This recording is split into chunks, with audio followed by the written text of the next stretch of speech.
Le président ukrainien Volodymyr Zelensky a exigé que l'argent de l'homme d'affaires russe Abramovitch soit utilisé pour acheter des systèmes de défense aérienne pour l'Ukraine. Volodymyr Zelensky a fait cette déclaration après que des détails choquants sur ses contacts avec l'oligarque russe, qui transmettait un message du bureau du président ukrainien au dictateur russe Vladimir Poutine, sont apparus dans les médias.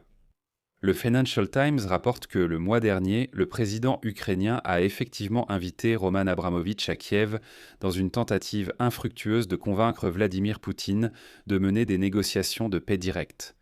Volodymyr Zelensky a chargé Roman Abramovitch de transmettre au président russe son souhait de le rencontrer en personne.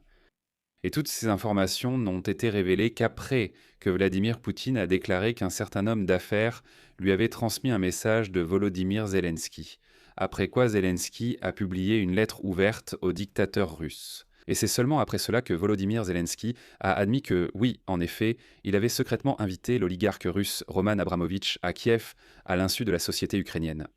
Il est venu au bureau du président pour discuter avec lui. Mais un autre média, Ukraine Context, révèle des détails encore plus choquants. Il paraît que le représentant du parti présidentiel, David Arakamia, a même parlé au téléphone avec Vladimir Poutine lors de la visite d'Abramovitch à Kiev. Voyons ensemble ce qui est vrai et ce qui relève de la rumeur. Je m'appelle Alexei Pesci, discutons ensemble de ce sujet, mais avant de commencer, je vous demande de vous abonner à cette chaîne, de liker cette vidéo et de laisser n'importe quel commentaire sous cette vidéo.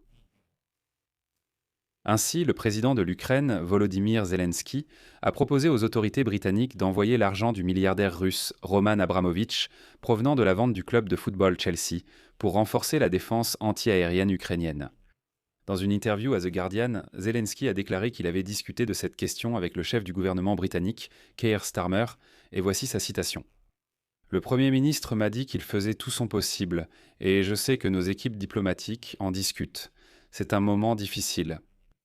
Il s'agit de près de 2,5 milliards de livres sterling que les autorités britanniques ont gelés après la vente d'Abramovitch. Abramovitch était le propriétaire du club de Chelsea, afin d'utiliser ensuite cet argent pour l'aide humanitaire à l'Ukraine.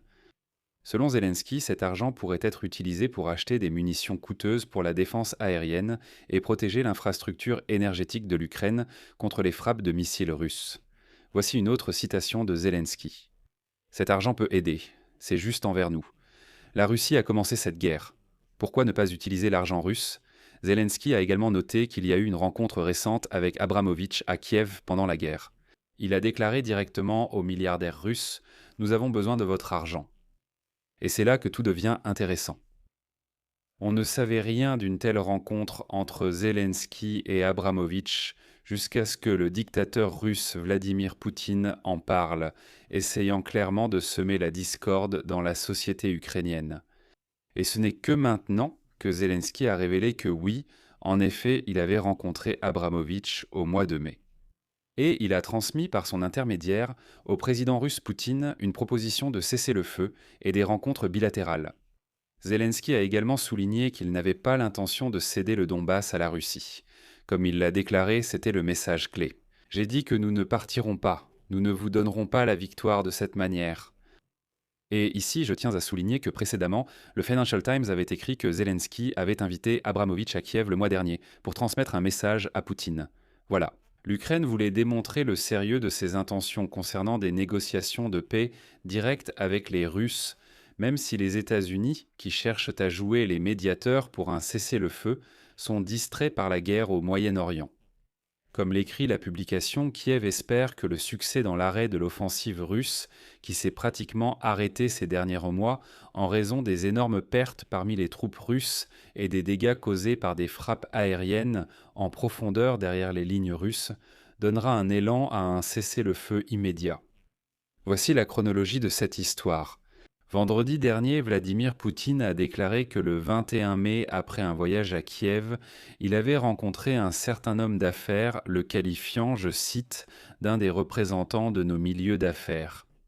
Il a écouté Abramovitch et a refusé de rencontrer Zelensky. Finalement, Zelensky lui-même a confirmé le message du Financial Times, déclarant cette fois à la chaîne Sky News qu'Abramovitch l'avait effectivement rencontré à Kiev, mais il a présenté cette histoire sous un angle un peu différent.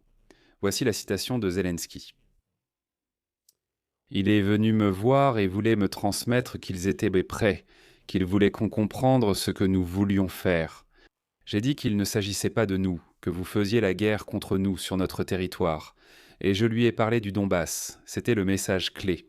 Nous ne partirons pas et ne vous laisserons pas gagner ainsi. Nous avons aussi évoqué tous les compromis possibles. J'ai dit que le cessez-le-feu était le plus grand compromis de notre part. Zelensky a indiqué à Abramovich sa disponibilité à rencontrer Poutine à tout moment, dans n'importe quel format, et a demandé de transmettre ce message au dictateur russe.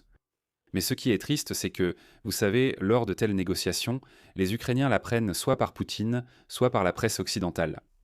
Je tiens à souligner qu'Abramovich a déjà servi de médiateur lors des négociations entre la Russie et l'Ukraine dès les premières semaines de la guerre en 2022. L'oligarque a participé à la médiation lors d'un cycle de négociations à Istanbul en mars 2022.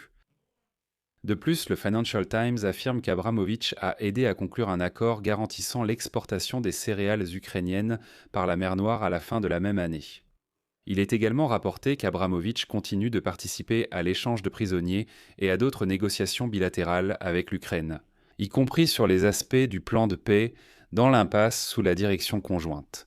Et vous savez, ici, en tant que citoyen ukrainien, j'ai une question. Mais pourquoi Zelensky fait-il autant confiance à Abramovich ? Et ensuite, je vais vous citer le Financial Times.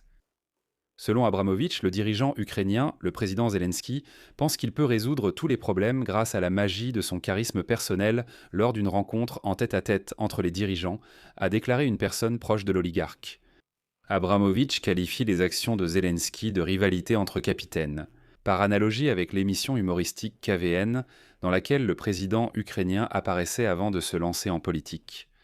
Poutine n'est pas du tout intéressé, cela ne fonctionne pas non plus avec Trump, tandis que Zelensky en est totalement obsédé, a ajouté la source. Deux hauts responsables ukrainiens ont décrit le message envoyé par Zelensky via Abramovich comme similaire à la lettre ouverte adressée à Poutine, publiée par lui sur le site présidentiel jeudi, qui a suscité une réaction furieuse de Moscou. L'un des responsables a déclaré que le ton du message était moins hostile que celui de la déclaration publique. Et pour finir, le média Ukraine Context a tout simplement choqué encore davantage. Il écrit que le chef du groupe présidentiel serviteur du peuple à la Rada suprême, David Arakamia, a brièvement parlé au téléphone avec le président russe Vladimir Poutine lors d'une rencontre avec l'oligarque russe Abramovich. Il est précisé qu'après cela, Abramovich s'est rendu en Ukraine pour une rencontre personnelle avec Zelensky le 21 mai. C'est alors qu'est apparue la célèbre lettre ouverte du président de l'Ukraine. Mais comme je l'ai déjà dit, cette carte de la lettre ouverte a clairement été jouée pour montrer aux Russes malpropres qui est réellement responsable du fait que des drones et des missiles ukrainiens volent vers des villes russes. L'Ukraine a directement proposé la paix et des négociations à Poutine, mais il les a publiquement rejetées. En gros, je vais m'arrêter là. Donnez votre avis et vos conclusions dans les commentaires sous cette vidéo. Abonnez-vous à la chaîne, activez la cloche et n'oubliez pas de mettre un like. Si vous souhaitez soutenir le travail de cette chaîne YouTube, vous pouvez le faire financièrement via un don en utilisant les liens et les coordonnées dans l'exportante, dans la description de cette vidéo. C'est tout pour aujourd'hui. Prenez soin de vous. À bientôt. Suite.